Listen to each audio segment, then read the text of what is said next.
નમસ્કાર મિત્રો, આજના ઔદ્યોગિક તાલીમ સંસ્થામાં ચાલતા એમ્પ્લોયબિલિટી સ્કિલ વિષયના અંતર્ગત એથિક્સ અને વેલ્યુ લેશન વિશે આપ સૌને હું તાલીમ સહ માર્ગદર્શન આપીશ. આજના ટોપિક અંતર્ગત આપણે એ જોવાનું છે કે આપણે દરરોજના નિર્ણયો લઈએ છીએ તે નિર્ણયો સાચા છે કે ખોટા છે, એના અંતર્ગત આપણે જોવાનું છે. એ બાબતથી હવે જો આપણે દરરોજના જે નિર્ણયો લઈએ છીએ, અદરવાઇઝ તો દરરોજના જે આપણે કામ કરીએ છીએ એ કઈ કઈ બાબત ઉપર આધાર રાખે છે એના અંતર્ગત તમે જોઈએ કે માની લો તમે એક ક્લાસરૂમમાં બેઠા છો, એ ક્લાસરૂમની અંદર તમારો કોઈ ફ્રેન્ડ છે, ક્લાસમેટ છે, એ એમનો મોબાઈલ ભૂલીને જતો રહ્યો છે. તો હવે તમારા મનમાં એવો વિચાર આવશે કે આ મોબાઈલ તેને પાછું આપું કે ન આપું, બરાબર? તો તમે શું કરશો? બીજી એવી પરિસ્થિતિ ઊભી થાય છે, ઉદાહરણ તરીકે કે તમારી સાથે અદરવાઇઝ તો કોઈ બીજા સાથે એવું ગેરવર્તન થાય છે, બરાબર? તો તમે એ ગેરવર્તનને, અન્યાયી વર્તન જે છે, તમે એને રોકશો કે તમે એને ઊભા જોશો? તમે શું કરશો, બરાબર?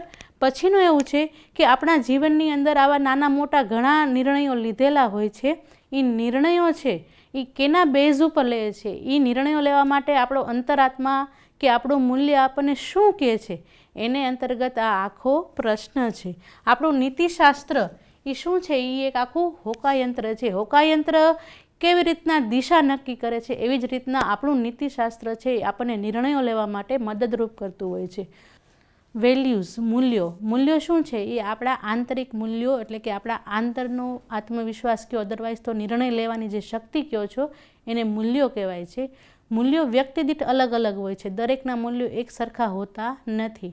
જેવી રીતના મેં તમને એક એક્ઝામ્પલ આપું કે અભિમન્યુ કેવી રીતના શીખ્યો હતો, એ એના આંતરિક માના ગર્ભમાંથી માણસ મૂલ્યો શીખીને આવતો હોય છે અને પછી દુનિયામાં આવતાની સાથે જ એ એના પરિવારના સભ્યો અને આજુબાજુના વાતાવરણમાંથી એના મૂલ્યો શીખતો હોય છે.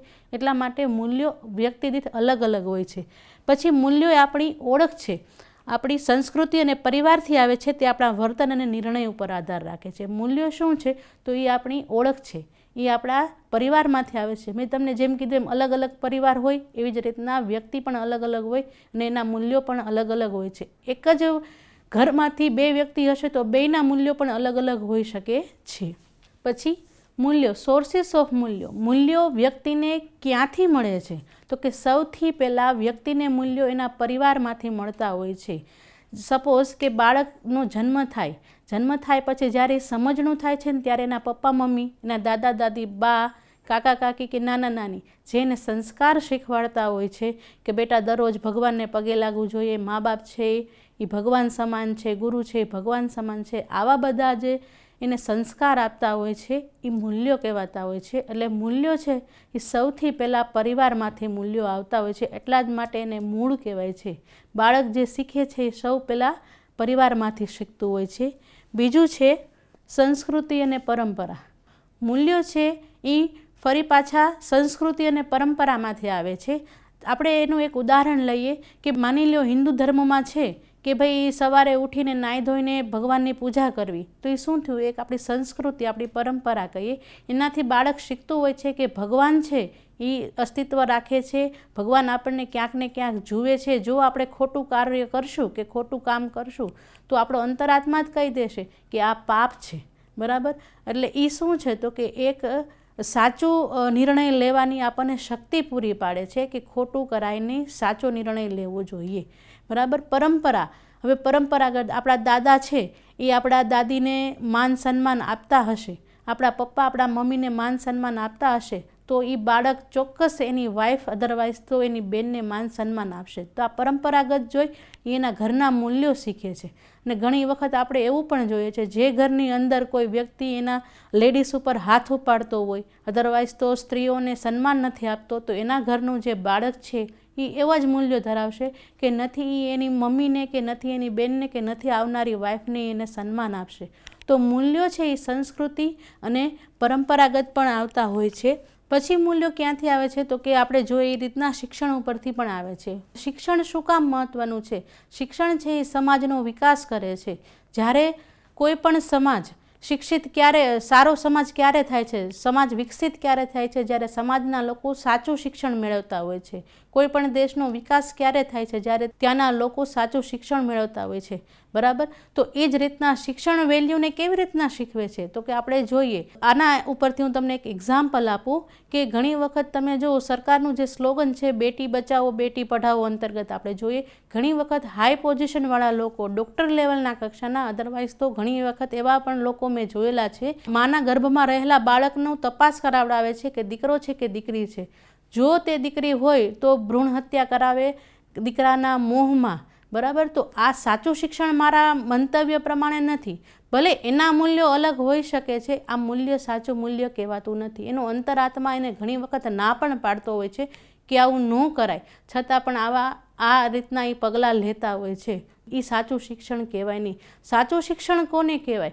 જે તમારા મગજની અંદર, જે તમારા વિચારોને સાચા રસ્તે લઈ જાય, તમારો અંતરાત્મા તેને સાચું ઠેરવે, એને સાચું શિક્ષણ કહેવાતું હોય છે. ઘણા એવા લોકો અભણ પણ હોય છે કે જેને ખબર છે કે મારે ત્યાં દીકરી આવશે, છતાં પણ એ દીકરીને જન્મવા દે છે અને એને ભણાવે છે, એને ગણાવે છે અને પોતાના પગભર ઊભા કરે છે. તો એના મૂલ્યો ભણેલા માણસના મૂલ્યો કરતાં વધુ સારા હોય છે. એટલા માટે જ આપણે અત્યારના યુવાનોને સાચું શિક્ષણ આપવું જોઈએ, નહીં કે માત્ર માર્કની, અદરવાઇઝ તો ડિગ્રીના ઉપરનું શિક્ષણ આપવું જોઈએ. પછી વાત કરીએ અનુભવ મૂલ્યો કેવી રીતના શીખવે છે? આપણે એમ કહીએ ને, ઠોકર ખાઈને માણસ શીખી જાય. પોતાના થયેલા સારા અને કડવા અનુભવ ઉપરથી પણ ખબર પડે છે કે મારે આ કાર્ય કરવું જોઈએ કે કાર્ય ન કરવું જોઈએ. આપણે કહીએ છીએ ને કે કરેલા કર્મ આપણને ક્યાંક ને ક્યાંક તો સારા કર્મ હશે તો સારું રિઝલ્ટ આપશે અને ખરાબ કર્મ હશે તો ખરાબ રિઝલ્ટ આપશે. આ આપણા અનુભવ ઉપરથી પણ આપણે ઘણી વખત આપણા પોતાના મૂલ્યો નક્કી કરતા હોઈએ છીએ. પછી આપણે જોઈએ વેલ્યુ તો જોઈએ, મૂલ્યો તો આપણે જોયા, પણ મૂલ્યોના પણ બે પ્રકાર છે. તો કે કયા કયા બે પ્રકાર છે? તો પહેલું છે અંતિમ મૂલ્યો, જેને આપણે મોરલ વેલ્યુ પણ કહી શકીએ, અને બીજો પ્રકાર છે ઇન્સ્ટ્રુમેન્ટલ મૂલ્યો, જેને સાધન મૂલ્યો આપણે કહી શકીએ. હવે આને આપણે વિગતવાર જોઈશું. કોને આપણે મોરલ વેલ્યુઝ, અંતિમ મૂલ્યો કહેશું? તો કે મોરલ વેલ્યુઝ અંતિમ, તો સૌથી પહેલાં જોઈએ કે જીવનનું અંતિમ લક્ષ્ય શું છે? તો કે પ્રમાણિકતા. આ દરેક વ્યક્તિ દીઠ અલગ અલગ હોય છે. દરેક વ્યક્તિ પ્રામાણિક હોય એવું જરૂરી નથી. ઘણી વખત સારો વ્યક્તિ પણ અપ્રામાણિક હોઈ શકે છે અને એ વ્યક્તિ પોતાના કામમાં અપ્રામાણિકતા દાખવતો હોય છે. પરંતુ અંતેશી અપ્રામાણિકતા એને અંદરખાને ક્યાંક ને ક્યાંક તો ડંખતી હોય છે કે મેં આ બધું જે ખરાબ કામ કર્યું છે, અધરવાઇઝ તો અપ્રામાણિકતાથી કામ કર્યું છે, એ મારા કર્મમાં મને ક્યાંક ને ક્યાંક તો નડે છે. એટલે જીવનનું અંતિમ લક્ષ્ય જે આપણે કહીએ ને મૂલ્યનું, એ આપણી પ્રામાણિકતા છે. પછી જોઈએ તો કે પ્રેમ. આપણે સામાજિક પ્રાણી છીએ, સમાજમાં રહીએ છીએ. તો સામાજિક પ્રાણીનું શું હોય છે? તો કે સમાજમાં માણસોના એકબીજા પ્રત્યે પ્રેમ હોય, ભાવના હોય, સત્કાર હોય. પરંતુ જો જ્યારે આપણે બહુ વધારે પડતા અનૈતિક કામ કરીએ, અદરવાઇઝ તો ખરાબ કામ કરીએ છીએ, ત્યારે આપણને સમાજમાં કોઈ પ્રેમ કે માન સન્માન મળતું નથી. આપણી પાસે ખૂબ પૈસા હશે, પણ જો આપણને માન સન્માન નથી તો એ પૈસા પણ આપણને કામ લાગતા નથી. ઘણી વખત આપણે જોઈએ છીએ કે કરોડોના બંગલામાં રહેતા હોય છે પણ એકલા જ વ્યક્તિ હોય છે, અને જ્યારે નાના ઘરમાં રહેતા હોય છે ત્યારે સહપરિવાર, ભાઈ ભાંડુ, પપ્પા મમ્મી, દાદા દાદી બધા જોડે રહેતા હોય છે. એ પ્રેમ છે. એટલે જીવનનું અંતિમ આપણે મૂલ્ય કહીએ તો એ એક પ્રેમ છે. પછી વાત કરીએ કરુણા. જો અંતિમ મૂલ્ય તમારા હૃદયમાં કરુણા નહીં હોય, બીજા પ્રત્યે તમને પ્રેમ ભાવ નહીં હોય, એના પ્રત્યે તમને કરુણા નહીં હોય, તો તમે એક કઠોર હૃદયના વ્યક્તિ થઈ ગયા. અને કઠોર હૃદયવાળું વ્યક્તિ છે એ ક્યારેય સાચું અને સારો નિર્ણય લઈ શકતું નથી. એટલે તમારા જીવનનું મૂલ્ય શું? તો કે બીજા પ્રત્યે કરુણા રાખો, દયા ભાવના રાખો, જેથી કરીને તમે સારા કાર્ય કરી શકો, તમારા અંતર્મનથી સારો વિચાર આવી શકે. પછી છે ચારિત્ર. ચારિત્ર ક્યારે સારું હોય? જ્યારે તમારા મૂલ્યો સારા હોય. કેવી રીતના? આપણે એક એક્ઝામ્પલ સમજીએ. આપણે જોયું કે મૂલ્યો ક્યાંથી આવે છે? તો કે ઘરના સંસ્કાર ઉપરથી આવે છે. જ્યારે તમારા ઘરના સંસ્કાર સારા હશે ને, એટલે ઓટોમેટિક તમારા મૂલ્યો સારા જ બનશે. જ્યારે તમારા મૂલ્યો સારા હશે ત્યારે તમારો અંતરાત્મા એમ કહેશે કે મારે શું સાચું કરવું જોઈએ, શું સાચું કરવું જોઈએ. એના ઉપરથી તમે એવા કાર્યો કરશો અને એ કાર્યો ઉપરથી તમારા ચારિત્રનું ઘડતર થતું હોય છે. અને જો એ કાર્યો સારા હશે તો તમે એક સારા ચારિત્રવાન વ્યક્તિ બનતા હો છો. એટલા માટે મૂલ્યો છે એ તમારા ચારિત્રના ઘડતરમાં પણ ક્યાંક ને ક્યાંક ફાળો ભજવતો હોય છે. આના પછી આપણે જોઈએ બીજા ટાઈપ હતો તે સાધન મૂલ્યો. સાધન, હવે આપણે મૂલ્યો મેળવવા છે. આ લક્ષ્ય સુધી પહેલાં જે જોયું ને આપણે કે લક્ષ્ય સુધી પહોંચવું છે, તો લક્ષ્ય સુધી પહોંચવા માટે કેવા મૂલ્યો જ આપણને કામ લાગે છે. તો સૌથી પહેલાં જોઈએ શિક્ષણ. આપણે પૈસા કમાવા છે પણ પૈસા આમનામ કમાવાતા નથી, એના માટે શિક્ષણ જોઈએ. મેં તમને એમ કીધું સાચો નિર્ણય લેવો છે. સાચો નિર્ણય કેના બેઝ ઉપરથી લેવાય છે? તો કે શિક્ષણ ઉપરથી લેવાય છે. જ્યારે કોઈ વ્યક્તિ સાચું શિક્ષણ મેળવે છે ત્યારે એની વિચારસરણી છે એ આપોઆપ બદલાઈ જતી હોય છે, સારા કર્મો તરફ આપોઆપ બદલાતી હોય છે. એટલા માટે સાચું શિક્ષણ છે એ એક સાધન છે કે જે તમારા મૂલ્યોમાં પરિવર્તન થાય છે. પછી વાત કરીએ પૈસા. જેમ મેં એમ કીધું એમ કે ભાઈ આપણે અલ્ટિમેટલી આપણો ગોલ પૈસા કમાવી અને સેટલ થવાનો હોય છે. તો એ પૈસા કમાવા માટે ઘણી વખત આપણે જોઈએ છીએ આપણા સમાજમાં ભ્રષ્ટાચાર થતો હોય છે, અનૈતિક કામ થતા હોય છે, બરાબર. લોકો પોતાની વેલ્યુઝ પણ ડાઉન કરી નાખતા હોય છે માત્ર ને માત્ર પૈસા કમાવા માટે. પણ તમે વિચાર કરો, એ પૈસા છે એ માણસને સંતોષ આપી શકતું નથી. ભ્રષ્ટાચાર કરેલા પૈસા છે એ માણસને રાતની સારી ઊંઘ પણ નથી આપી શકતું, એવું પણ ઘણી વખત આપણે જોતા હોય છે, અધરવાઇઝ તો બનેલું હોય છે. તો પૈસા આપણને કેવા વેલ્યુથી, નીતિથી કમાયેલા પૈસા હશે તે તમારા વેલ્યુઝના જે રિઝલ્ટ હશે ત્યાં સુધી પહોંચવામાં તમને મદદ કરે છે. પછી સત્તા. જ્યારે સત્તા ઉપર બેઠેલો વ્યક્તિ જો પોતાના મૂલ્યો સાચવી અને કામ કરે ને તો એના આપણે રામરાજ્ય કહીએ ને એવું પણ આખું આપણો દેશ બની શકે એમ છે. પછી વાત કરીએ સુંદરતા. સુંદરતા એટલે ખાલી રૂપ દેખાવ નહીં, પણ તમારું મન પણ સુંદર હોવું જોઈએ. ખૂબ જ સરસ દેખાવવાળો વ્યક્તિ હોય પણ એનું મન અંદરથી આપણે એમ કહીએ ને કે ભાઈ કઠોર હોય, એને કોઈ પ્રત્યે દયા નથી, બધાનું ખરાબ વિચારતો હોય, હંમેશા નેગેટિવ જ વિચારતો હોય, તો એ મૂલ્યો કહી શકાય નહીં. સુંદરતા ખાલી શારીરિક નહીં પણ માનસિક સુંદરતા હોવી જોઈએ, જે વ્યક્તિના વિકાસ માટે પણ મહત્ત્વની છે. આમ આપણે જોઈએ તો મૂલ્યોના બે પ્રકાર છે, બે આપણે વિગતવાર જોયા. પછી વાત કરીએ એથિક્સ. એથિક્સને આપણે ગુજરાતીમાં કહીએ તો નૈતિકતા કહેવાય છે. હવે પેલા વ્યાખ્યા પ્રમાણે જોઈએ કે એથિક્સ શબ્દ છે ને ઇથોસ પરથી આવ્યો છે. એથિક્સનો મતલબ શું થાય છે? ચારિત્ર્ય. ચારિત્ર્ય જેને કહીએ કે મૂલ્યો પણ ચારિત્ર્ય કન્સિડર થતું હતું, એથિક્સ પણ ચારિત્ર્ય કન્સિડર થાય છે, પણ બે વચ્ચે ઘણો ડિફરન્સ છે. મૂલ્યો એ વ્યક્તિગત અંતર્ગત છે, જ્યારે ચારિત્ર્ય છે એ આખા સમાજને જોડતું હોય છે. સમાજની અંદર કેવું વર્તન કરવું, કેવી રીતના રહેવું, એ બધું એથિક્સમાં આવે છે. એટલા માટે તમે જુઓ એને લો ઓફ કન્ડક્ટ પણ કહેવાતું હોય છે. પછી આપણે જોઈએ શું છે નીતિશાસ્ત્ર. નીતિશાસ્ત્ર એ માનવ આચરણ માટે શું સાચું છે અને શું ખોટું છે તે નક્કી કરવાનો માર્ગ છે. આપણે પહેલી સ્લાઇડમાં જ્યારે જોયું હતું બે રસ્તા એકબીજા તરફ જતા હતા. એટલે એથિક્સ એટલે શું સાચું અને શું ખરાબ છે, આ બે વચ્ચેનો જે નિર્ણય લેવો એને એથિક્સ કહેવાય છે. એ બહુ પાતળી રેખા છે કે આ સાચું છે અને આ ખોટું છે એ નક્કી કરવું. એ કેના ઉપરથી નક્કી થાય છે? તો કે આપણે કહીએ સાચા શિક્ષણ ઉપરથી નક્કી થતું હોય છે કે આ વસ્તુ સમાજ માટે, આપણા માટે સારી છે, આ વસ્તુ સમાજ માટે અને આપણા માટે ખરાબ છે. જોકે એના સોર્સિસ તો ઘણા બધા છે, પણ મેઇન સોર્સ કહીએ તો સાચું શિક્ષણ છે. તે એક સામાજિક આચાર સંહિતા છે જે આપણને સુમેળમાં રહેવા માટે મદદ કરે છે. તો કોડ ઓફ કન્ડક્ટ શું છે? સમાજમાં કેવી રીતના વ્યક્તિએ રહેવું એ એથિક્સ શીખવાડે છે. એના બેઝ ઉપરથી આપણે જોઈએ કે એથિક્સ છે એના સોર્સિસ, આપણે એથિક્સ કેવી રીતના ક્યાંથી આપણને મળે છે? તો સૌથી પહેલાં જોઈએ કુટુંબમાંથી, ફેમિલીમાંથી. મૂલ્યો પણ ફેમિલીઝમાંથી મળે છે. એની અંદર એથિક્સ કેવી રીતના? તો ઘણી વખત તમે જુઓ બાળકને આપણે શીખવાડીએ છીએ કે મા બાપની સામું બોલાય નહીં, તો એ કોણ શીખવાડે છે? તો કે એ ફેમિલી શીખવાડે છે, બરાબર. પછી છે સમાજ, સોસાયટી. સોસાયટીમાં તમારે કેવી રીતના રહેવું જોઈએ? આજના યંગ જનરેશન એવું માનતા હોય છે કે મને સમાજની બીક નથી, સમાજને જે કહેવું હોય કે મારે સમાજ હારે કાંઈ લેવા દેવા નથી, પણ એ તદ્દન ખોટી માન્યતા છે. કેવી રીતના? આના એક એક્ઝામ્પલ ઉપરથી હું તમને કહું કે માની લ્યો જો તમને સમાજની બીક નહીં હોય તો તમે જે અત્યારે સ્વતંત્રતાથી અને સુરક્ષિત રહી શકો છો ને એ તમે રહી ન શકો. સમાજની જો તમને બીક હશે નહીં ને તો ગમે તેના ઘરમાં ઘૂસી અને ચોરી લૂંટફાટ કરી નાખશે, કારણ કે કોઈને બીક જ નથી. અત્યારે આપણે એક બીક છે કે જો હું ચોરી કરતા પકડાઈ જઈશ તો સમાજમાં હું જ્યાં રહું છું એ સોસાયટીમાં મારી ઇજ્જત નહીં રહે, મારા પપ્પાનું નામ ખરાબ થશે, બરાબર. આવી બીકના કારણે એ સમાજમાં ના પસંદ હોવા છતાં એ થોડોક વ્યક્તિ કંટ્રોલમાં રહી અને સમાજને અંતર્ગત બિહેવિયર કરતો હોય છે. એટલે સમાજ પણ શું છે તો કે વ્યક્તિને શીખવાડે છે કે કેવી રીતના વર્તન કરવું જોઈએ અને કેવી રીતના નીતિમત્તાથી રહેવું જોઈએ. ઘણી વખત કોઈ વ્યક્તિ છે એ નૈતિક કાર્ય કરતો નથી તો એને સમાજ પોતાના આખા સમાજમાંથી પોતાની જાતિમાંથી બહાર કરી દે છે. તો એને એવો ડર પણ હોય છે કે જો હું આ રીતના રૂલ્સ રેગ્યુલેશન સમાજના ફોલો નહીં કરું તો શું થશે, મને સમાજમાં રહેવા દેશે નહીં. એટલે ઘણી વખત ના છૂટકે પણ શું થતું હોય છે કે એ વ્યક્તિ છે એ સમાજના રૂલ્સ રેગ્યુલેશન ફોલો કરી અને સમાજને સુરક્ષા પહોંચાડવામાં મદદ કરતો હોય છે. એટલે સમાજ પણ શીખવાડે છે કે એથિક્સ કેવી રીતના ઇમ્પોર્ટન્ટ છે વ્યક્તિ માટે.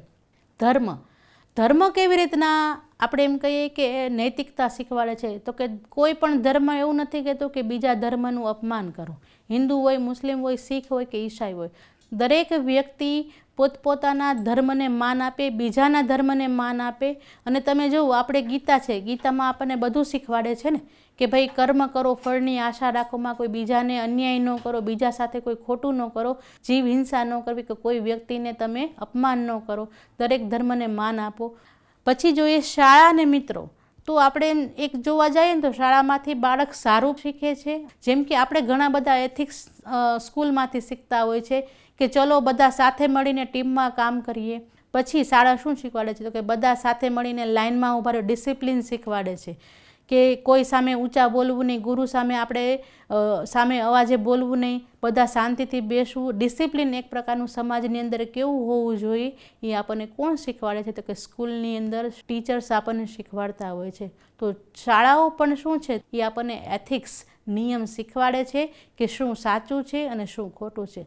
પછી એમાં આપણે જોઈએ મિત્રો પણ શું છે તો કે આપણને ઘણી વખત નૈતિક માર્ગ તરફ લઈ જતા હોય છે. એનું આપણે બેસ્ટ એક્ઝામ્પલ જોઈએ તો સુદામા અને કૃષ્ણ, બરાબર. તો એ પણ શું છે તો કે નૈતિકતા તરફ આગળ વધવાનો એક માર્ગ છે. સારો મિત્ર પણ શું કરી શકતો હોય છે તો કે એને નૈતિકતા તરફ લઈ જતો હોય છે. પરંતુ જો મિત્ર ખરાબ મળી ગયો તો એને નૈતિકતા તરફ લઈ જતો નથી. એટલા જ માટે એવું કહે છે, પેરેન્ટ્સ પણ કહેતા હોય છે કે મિત્રો હંમેશા સારા રાખો, જે તમને શું કરે છે તો કે જીવનમાં સારા માર્ગે લઈ જવામાં મદદ કરતા હોય છે. પછી વાત કરીએ મીડિયા કે પુસ્તકોની વાત કરીએ તો કે આપણા જ રિલિજનના ધર્મગ્રંથો છે. જુઓ રામાયણ છે, એ શું શીખવાડે છે તો કે ભાઈચારાની વ્યાખ્યા શીખવાડે છે. કોઈ પણ ધર્મનું પુસ્તક એવું શીખવાડતું નથી કે સમાજની અંદર અરાજકતા કે અસામાજિકતા ફેલાવો કે આપણા દેશદ્રોહી બનો. હંમેશા બધા પુસ્તકો જે સમાજના રિલિજનના પુસ્તકો છે, ધાર્મિક પુસ્તકો છે, એ એક વ્યક્તિના સારા ચારિત્રના ઘડતર માટે શું કરતું હોય છે, હંમેશા સપોર્ટ કરતું હોય છે. તો એમાંથી પણ તમને નૈતિકતા શીખવા મળે છે. પછી મીડિયાની વાત કરીએ, ઘણી વખત તમે જો એવી ઘણી બધી ધાર્મિક ચેનલો છે જેની કથા સાંભળીને પણ તમે શું એમાંથી સાચું માર્ગદર્શન મેળવી શકો છો. એ શ્રોતાઓ એ સાંભળી અને પોતાના જીવનની અંદર સારા ચારિત્ર્યનું ઘડતર કરી મૂલ્યો લઈ આવી અને એક સારો વ્યક્તિ સમાજમાં પોતે બને એવું એ લોકો પ્રયત્ન કરતા હોય છે. તો મીડિયા પણ એટલી જ જવાબદાર છે નૈતિકતા કેળવવા માટે. પછી આપણે વાત કરીએ રોલ મોડલ્સ, આદર્શ વ્યક્તિઓ કેવી રીતના આપણા ચારિત્રને ઘડવામાં મદદ કરે છે તો કે જ્યારે અત્યારની જનરેશન જે આપણે કહીએ યંગ જનરેશન એ વધારે પડતી એના રોલ મોડલ્સને ફોલો કરતી જ હોય છે. એનું તમને એક એક્ઝામ્પલ આપું, ઘણા બધા એવા વ્યક્તિ હશે જે ક્રિકેટરમાં જોઈએ તો વિરાટ કોહલીને ફોલો કરતા હોય, હીરોમાં જોઈએ તો સલમાન ખાન છે કે પછી કોઈ બીજા હીરોને ફોલો કરતા હોય છે. હવે જ્યારે આ ફોલો કરતા વ્યક્તિ હોય એના રોલ મોડલ છે, જો હવે આ રોલ મોડલ છે ને એ એક સારું કેરેક્ટર પ્લે કરે ને તો શું થશે, સમાજ લોકો જે એના ફોલોવર્સ છે એની પાસેથી સારું શીખશે. પણ જો એના રોલ મોડલ છે ને એવું કોઈ કામ કરશે, સપોઝ કે કોઈ ઘણા પિક્ચરમાં આપણે જોઈએ છે કે હીરો છે એ સિગરેટ પીતો હોય, બરાબર, કે દારૂનું વ્યસન કરતો હોય, તો એમાંથી શું થાય છે તો કે એના ફોલોવર્સ પણ સિગરેટ પીવી, દારૂ પીવું એને એક સ્ટેટસ માની અને એને અનુસરતા હોય છે, જેથી કરીને સમાજમાં થોડુંક વધારે પડતું અનૈતિક સમાજ થતો જાય છે. એટલે રોલ મોડલ પણ નૈતિકતા ઘડવા માટે કામ કરતા હોય છે. પછી લોઝ, કાયદાની તો સમાજની અંદર દરેક વ્યક્તિને બીક છે જ. તો કાયદાની બીકના કારણે પણ વ્યક્તિ ઘણીવાર આપોઆપ શું રહેતો હોય છે તો કે સમાજની અંદર વ્યવસ્થિત સુમેળ રહેતો હોય છે. જો એને કાયદાનો ડર નહીં હોય તો એ ગમે ત્યારે ગમે તેનું ખૂન કરી નાખશે, ગમે તેનું રેપ કરી નાખશે, ગમે તેને ઉપાડી લેશે. આવી રીતના સમાજની અંદર અરાજકતા ફેલાઈ જાય છે. એટલે કાયદો પણ એટલો જ મહત્વનો છે ચારિત્ર્યના ઘડતર માટે. પછી આપણે વાત કરીએ તર્ક અને અંતરાત્માની. તર્કથી આપણે નક્કી કરીએ કે આપણા માટે શું સારું છે, શું ખરાબ છે. એના માટે આપણી લાંબી વિચારસરણી હોવી જોઈએ કે જો હું આ વસ્તુ કરીશ તો એ મારા માટે સારું થશે કે નહીં થાય. બરાબર. તો તર્ક પણ શું છે તો કે નૈતિકતા શીખવાડવા માટે જરૂર છે. આપણા અંતરાત્માનો અવાજ કે જો ખરાબ કામ કરશું તો આપણને નર્ક મળશે, સારું કામ કરશું તો આપણને સ્વર્ગ મળશે. આવો પણ આપણને અંતરાત્મા કહેવાના કારણે આપણે સારા કામ કરતા હોય છે અને નૈતિકપૂર્ણ સમાજની અંદર આપણે કાર્ય કરતા હોય છે. તો આપણું અંતરાત્મા પણ આપણને શું કહેતું હોય છે કે શું સાચું છે અને શું ખોટું છે એના વિશે માહિતી આપતું હોય છે. એટલે આ બધા સોર્સ છે. પછી વાત કરીએ મજબૂત ચારિત્રના 6 સ્તંભો. ખરેખર ચારિત્ર કોને કહેવાય? મેં તમને વાત કરી એથિક્સ એટલે ચારિત્ર. હવે એથિક્સ તો બધામાં હશે, પણ જ્યારે આપણે સારા સમાજને બનાવવો છે એટલા માટે દરેક સમાજની અંદર રહેલો દરેક વ્યક્તિનું ચારિત્ર સારું હોવું જોઈએ. તો સારા ચારિત્ર માટે મૂળ 6 સ્તંભો કીધા છે. એના સિવાયના પણ છે, પણ મેઇન કેટલા કીધા છે? 6 સ્તંભો કીધા છે, જેના થકી સમાજની અંદર સારા વ્યક્તિત્વ, સારા ચારિત્રનું ઘડતર થાય. જેમાંના આપણે 6 સ્તંભો જોશું જે આપણને સફળતા અને પ્રતિષ્ઠા માટે લઈ જાય છે. જે ચારિત્ર આપણને શું સાચું કરવું અને શું ખોટું કરવું એના માટે લઈ જતા હોય છે. એમાંની સૌથી પહેલું છે વિશ્વાસપાત્રતા છે. બરાબર. વિશ્વાસપાત્રતા પછી છે માન, જવાબદારીઓ, નિષ્પક્ષતા, સંભાળ અને નાગરિકત્વ. આ 6 સ્તંભો કેવા છે તો કે આપણને વ્યક્તિને ચારિત્ર્યના ઘડતર માટે મુખ્ય સ્તંભો છે, જે વ્યક્તિને શું સાચો નિર્ણય કેવી રીતના લેવો એ મદદ કરતા હોય છે. આ 6 સ્તંભોને આપણે એક પછી એક જોઈએ. હવે આપણે જે આધાર સ્તંભો જોયા છે એમાં સૌથી પહેલું હતું વિશ્વાસપાત્રતા, જેને આપણે ટ્રસ્ટવર્ધીનેસ કહીએ. હવે તમે એક ખાલી વિચારો કે જો સમાજની અંદર કોઈ એકબીજા ઉપર વિશ્વાસ કરશે નહીં તો સમાજ કેવી રીતના ચાલશે? તો એના માટે વિશ્વાસપાત્રમાં શું કીધું છે કે સમાજની અંદર વિશ્વાસ બનાવવા માટે દરેક વ્યક્તિ એકબીજાથી પ્રમાણિક હોવો જોઈએ. જે આપણે ધીમે ધીમે સમાજની અંદર જોતા જઈએ છીએ કે પ્રમાણિકતા ધીમે ધીમે ઘટતી જાય છે. પણ જો આપણે સારા સમાજનું ઘડતર કરવું હોય તો વ્યક્તિએ પોતાના ચારિત્રનું ઘડતર કરવું જરૂરી હોય છે. એમાં સૌથી પહેલાં છે પ્રમાણિકતા. એકબીજા પ્રત્યે પ્રમાણિક બનો, એકબીજા સાથે પ્રમાણિકતા રહી અને સમાજમાં રહ્યો, જેથી કરીને તમારું ચારિત્ર સારું થાય. એકબીજા પ્રત્યે વફાદાર બનો, કોઈની સાથે અવિશ્વાસ ન કરો, જેથી કરીને તમારા ઉપર એને વિશ્વાસ આવે અને એક સારા વ્યક્તિત્વ તરીકે તમારું નિખાર થાય અને એક સારું ચારિત્ર તમે ઘડી શકો અને એ ચારિત્ર સાથે તમે સારો સમાજ પણ ઘડી શકો છો. વિશ્વાસપાત્ર બનો, એવા કાર્ય કરો, એવા નિર્ણયો લ્યો, શું સાચું કરો છો એના બેઝ ઉપરથી તમારી આખી વિશ્વાસપાત્રતા ઊભી થતી હોય છે. એટલે હંમેશા તમે સાચું નિર્ણય લ્યો, જેથી કરીને વ્યક્તિઓ તમારી ઉપર વિશ્વાસપાત્રતા જાળવી રાખે. કોઈ બીજું વ્યક્તિ આપણી ઉપર વિશ્વાસ કરી શકે છે એવું તમારું વ્યક્તિત્વનું ઘડતર કરો. વિશ્વાસપાત્રતા પછી બીજો આધાર સ્તંભ શું છે? જવાબદારી. જો સમાજની અંદર કોઈ વ્યક્તિ જવાબદારી એકબીજાની અને પોતાની જવાબદારી નહીં લે તો સમાજ છે એ કેવો થઈ જશે? નૈતિક સમાજ રહેવાનો નથી. તો એકબીજા પ્રત્યેની જવાબદારી લ્યો. આપણે પણ દરેક વ્યક્તિ આપણા પોતાના માટે જવાબદાર બનીએ, જેથી કરીને આપણે આપણા દેશ માટે, આપણા સમાજ માટે કે આપણા ઘર માટે એક આપણી જવાબદારી પૂરી કરવાથી શું થશે? આપોઆપ દરેક વ્યક્તિ પોતપોતાની જવાબદારી પૂરી કરશે તો સમાજ આપોઆપ કેવો થશે? સારો અને નૈતિક સમાજ થઈ જતો હોય છે. જ્યારે વ્યક્તિ પોતાની જવાબદારી પોતે નિર્ણય લીધેલો છે, એના માટે પોતે રિસ્પોન્સિબલ છે, એના માટે પણ એ પોતે જવાબદારી લેતો નથી. તો દરેક વ્યક્તિએ પોતાની જવાબદારી લેવી પડે, પણ એના પાછળનો મૂળભૂત એવું છે કે સમાજ માટે સારું હોવું જોઈએ, પોતાના માટે સારું હોવું જોઈએ. ખરાબ કાર્યની જવાબદારી સ્વીકારવાનું નહીં. પછી જોવાનું છે કે કેરિંગ, કાળજી લેવાની. કે સમાજની અંદર આપણે અત્યારે એથિક્સ, ચારિત્ર એકલા ઇન્ડિવિજ્યુઅલ વ્યક્તિથી નથી થવાનું. ચારિત્ર છે એ આખા સમાજનો જો સારું થશે તો જ ચારિત્ર થશે.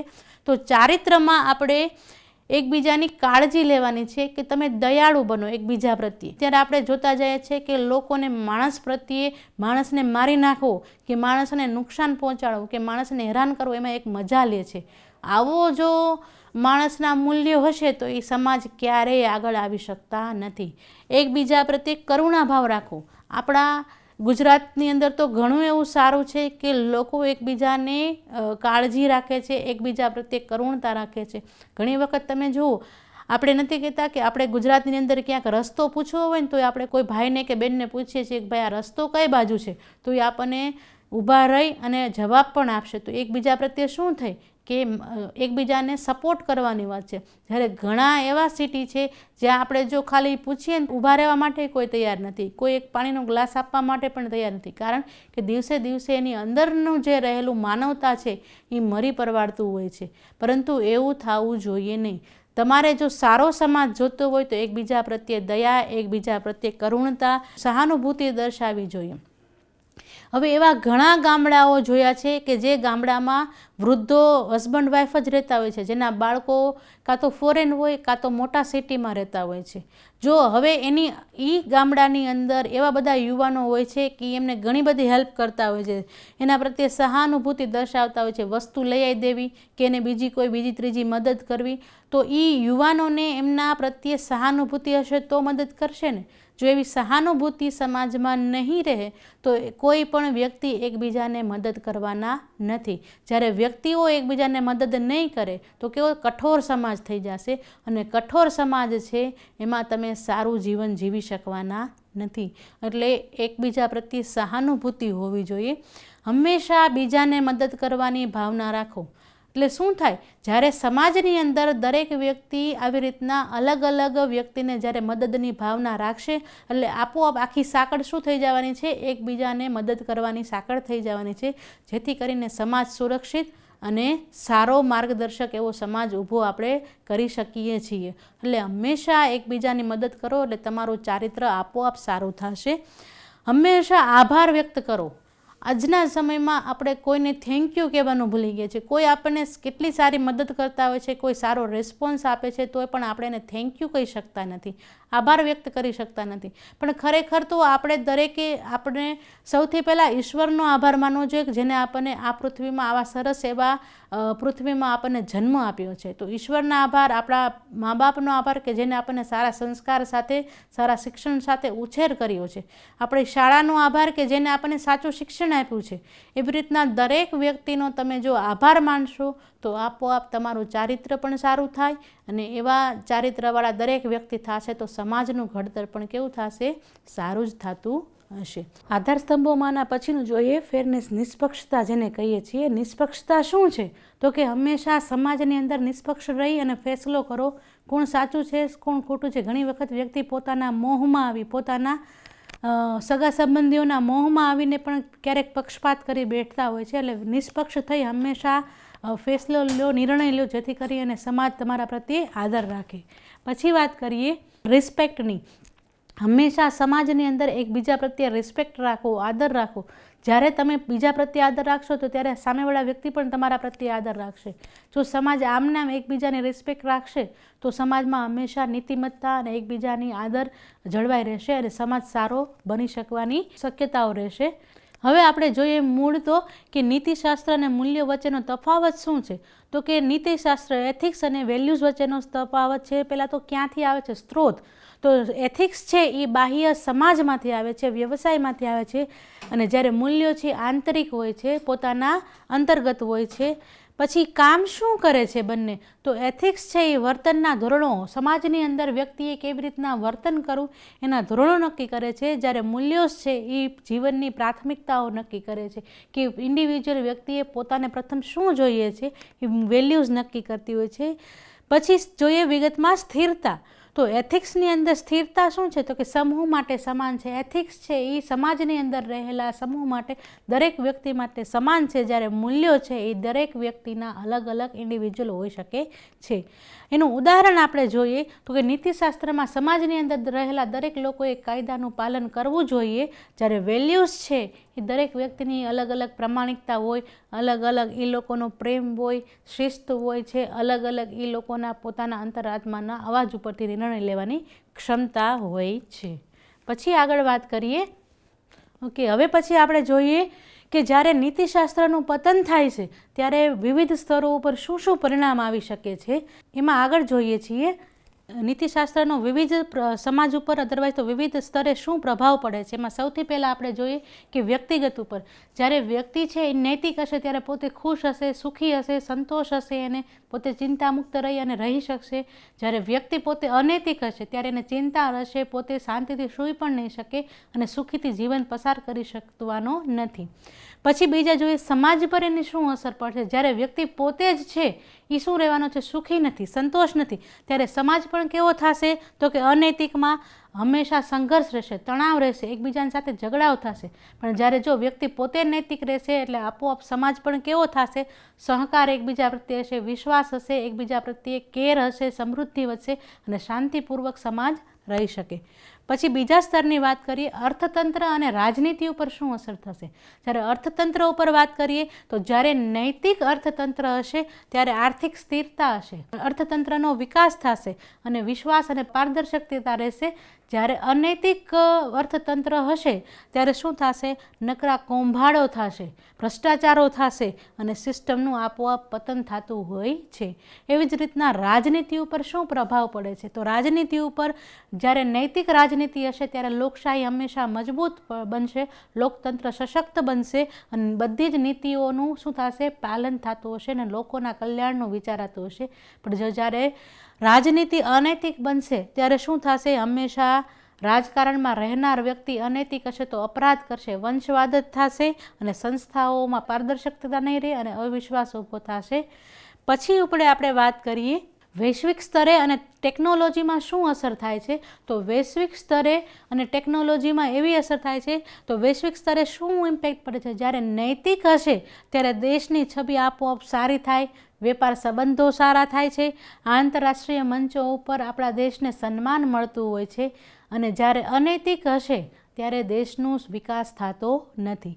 ટેકનોલોજીમાં જોઈએ, જ્યારે નૈતિક ટેકનોલોજી હશે ત્યારે શું થતું હોય છે, તો કે હંમેશા ટેકનોલોજીનો સદુપયોગ થતો હોય છે. પરંતુ જ્યારે અનૈતિક ટેકનોલોજી હશે ત્યારે ટેકનોલોજીનો દુરુપયોગ પણ થતો હોય છે. જેમ કે આપણે જોઈએ સોશિયલ મીડિયાના ફ્રોડ, પછી એઆઈનો દુરુપયોગ જોઈએ છે. આવા ઘણા વિવિધ પ્રકારના અનૈતિક કાર્યો ટેકનોલોજી થ્રુ પણ થતા હોય છે. હવે પછી આપણે વાત કરીએ કારકિર્દીમાં મૂલ્યો અને નીતિશાસ્ત્રનું મહત્ત્વ શું છે. તો કે કોઈ પણ વ્યક્તિએ પોતાની કારકિર્દીમાં નીતિ અને મૂલ્ય હશે તો એ વ્યક્તિ હંમેશા વિશ્વાસપાત્ર બનશે. કારણ કે વ્યક્તિમાં જો પોતાનામાં એથિક્સ અને વેલ્યુઝ હશે તો એ વ્યક્તિ ઈમાનદાર રહેશે, પછી નિર્ણય લઈ શકશે, એના નિર્ણયો હંમેશા સાચા હશે અને એ ક્યારેક ખોટા નિર્ણયો લેવામાં એ થોડો અસફળ પણ રહેશે. એટલે હંમેશાના નિર્ણયો સાચા હોઈ શકે છે.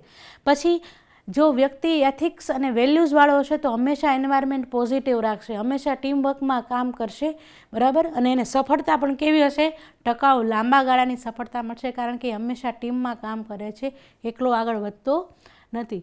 પછી આગળનું વિચારીએ આપણે તો કે નૈતિકતા વિના કારકિર્દી કેવી હોય, તો કે નૈતિકતા અને વેલ્યુઝ વિના કારકિર્દી હંમેશા જોખમ ભરેલી હોય છે.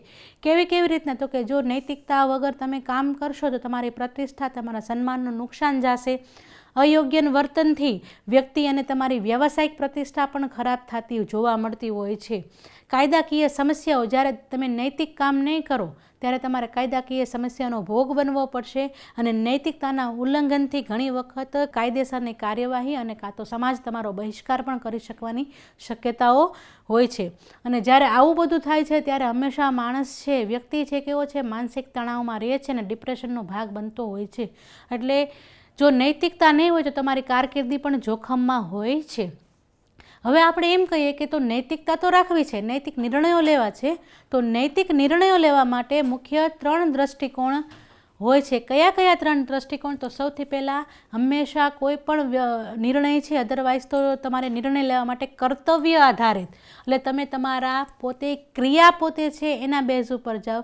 ક્રિયા કેવી છે, નૈતિક છે કે નહીં તે જોવાનું, પરિણામ એનું કેવું છે જે તે હોય, બરાબર. સપોઝ ઘણી વખત આપણે એવું થતું હોય છે, કાર્ય સારું હોય છે, બરાબર, પછી એનું પરિણામ જે આવે તે પછી કેવું હોય છે, તો કે પરિણામ આધારિત.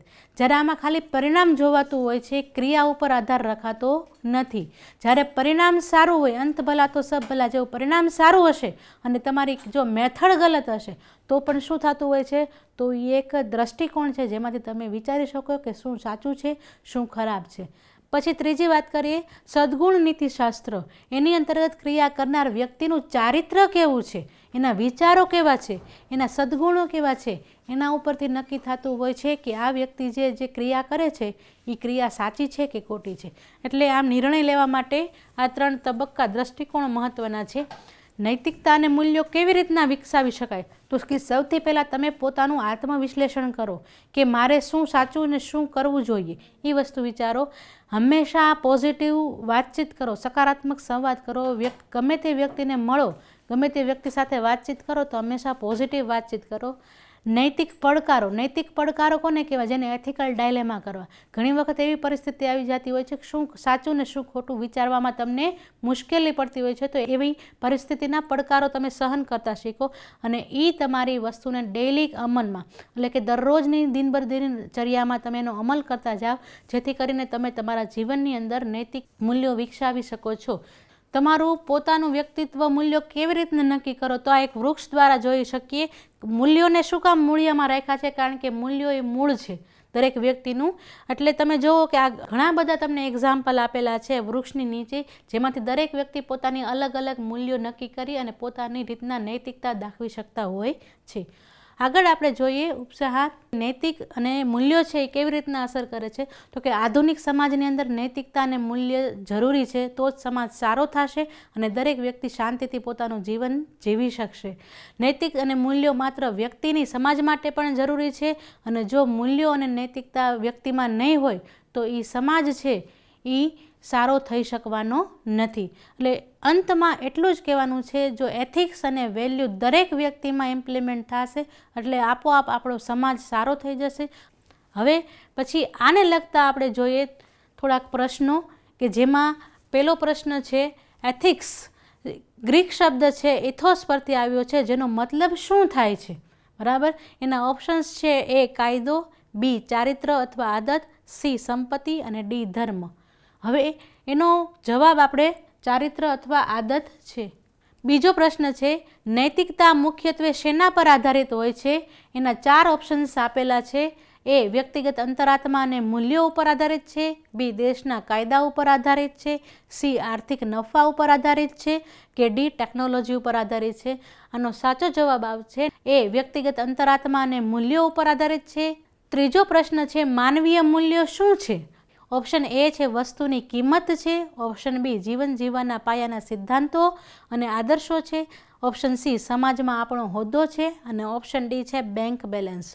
તો આનો જવાબ આવશે માનવીય મૂલ્યો એટલે જીવન જીવવાના પાયાના સિદ્ધાંતો અને આદર્શો છે. પ્રશ્ન 4 કાર્યસ્થળ પર પ્રામાણિકતા એટલે શું? તો એના ઓપ્શન છે A માત્ર ઉપરી અધિકારીની હાજરીમાં કામ કરવું, ઓપ્શન B પોતાના વિચારો, વાણી અને વર્તનમાં એકરૂપતા રાખવી, ઓપ્શન C ગમે તે ભોગે સફળતા મેળવી લેવી અને ઓપ્શન D બીજાની ભૂલો શોધવી. આમાંનો આન્સર B આવશે કે કાર્યસ્થળ પર પ્રામાણિકતા એટલે પોતાના વિચારો, વાણી અને વર્તનમાં એકરૂપતા રાખવી. 5મો પ્રશ્ન છે નીચેનામાંથી કયું માનવીય મૂલ્ય સાર્વત્રિક ગણાય છે? એમાં option A Satya, option B અહિંસા, ઓપ્શન C કરુણા અને ઓપ્શન D આપેલા તમામ. આનો આન્સર એવો આવશે ઓપ્શન D આપેલા તમામ. 6થો પ્રશ્ન છે ખાલી જગ્યા એક નૈતિક સંકેત છે જે વ્યક્તિને શું સાચું અને શું ખોટું જણાવે છે? A ethics, B value, C etiquettes અને D એક પણ નહીં. તો આનો સાચો જવાબ આવશે A એથિક્સ, કે જે વ્યક્તિને શું સાચું છે અને શું ખોટું છે તે જણાવશે. 7મો પ્રશ્ન છે ખાલી જગ્યાએ ચરિત્રના 6 સ્તંભ પૈકીનો એક સ્તંભ છે. એમાં A છે ટ્રસ્ટવર્ધીનેસ, B છે જસ્ટિસ, C છે ફેરનેસ અને D છે ઓલ ઓફ ધી અબોવ. એમાં આન્સર આવશે ઓલ ઓફ ધી અબોવ. 8મો પ્રશ્ન એવો છે વ્યવસાયિક નીતિશાસ્ત્રનો મુખ્ય ઉદ્દેશ શું છે?